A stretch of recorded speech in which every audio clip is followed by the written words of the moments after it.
Welcome to TradeNMBI.com. This is John. This report is for the 7th of April. And, well, war drums obviously beating, causing a little bit of negativity early on. Looks like we're repairing from that. I think we'll look at it on the 5K. We'll show exactly what happened with the Syria attack. Not going to be any change, I don't think, as far as the market's concerned with that. Certainly pumped oil up. I don't think there's going to be any real supply disruption. And of course, the hedge is that, there's going to be future action. I'm not sure that that's necessarily guaranteed in this. But as far as we're concerned, we've completely rebuilt. We're just about to go positive on the shakeout. I mean, things are in place to move. The question is, will we get any action that justifies the move? And until that happens, you get this kind of weak, soft shakeout that just barely gets to plus, and then you get the muddled zero line move of the D Omega. We need to see drop and or some kind of relief of the, either you're going to have the cyan move sharply lower, or you're going to have some kind of spike in the orange that takes you well below and then shoots back up. Till that point, we don't have any algorithm indication that people are active. That's the biggest issue. Most of it was just intraday action, and that was pretty decent. Likewise, Euro continuing to see its trend move going nowhere. And then I saw a spike, and then that was it. And pretty much we're in the same situation. Everyone's biding their time, trying to figure out where things are likely to head.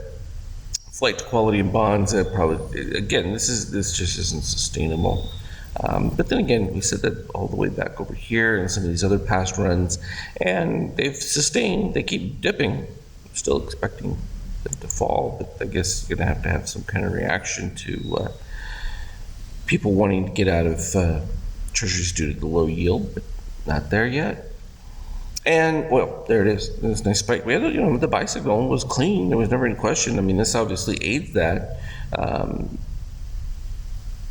But I don't see how it has any impact on oil. That's the funny thing. This is fine, you're going to have a hedge to go to gold or something like that, great, but this doesn't have anything to do with what's going on from a military standpoint or the gridlock even.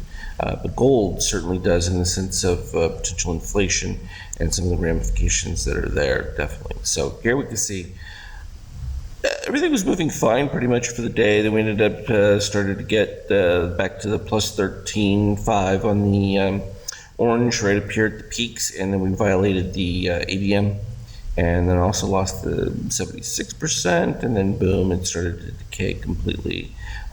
Once it reset, there was a couple of decent little number 5 right here that are showing up, and that's just basically the orange dipping below, but doesn't quite have the same qualifications that justified the dip. And then we just got one, and as it happened, then boom, we ended up with the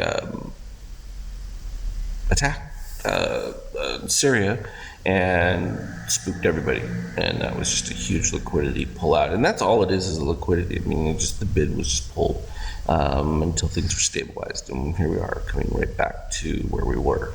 So we'll start over with a new set of readings here as we move back to the positive shakeout. I would expect that we can probably get close to even. If we get back to green, I think that it stays that way, and we'll probably get back up to the highs from the other day. So it's Friday. It could be soft until late Friday buyers, so we'll just take the early range with what it is and go from there. We've retested the lows. I don't see that we need to do that, anything special there, but I think that now that we can see that we're right around that 50%, that becomes the flipping point. So that's at 23.49 right here. So we'll go from that standpoint and continue to post charts as they're up, and continuing to make adjustments on the program. So it's all good stuff. As always, though, trade well. We'll talk again later.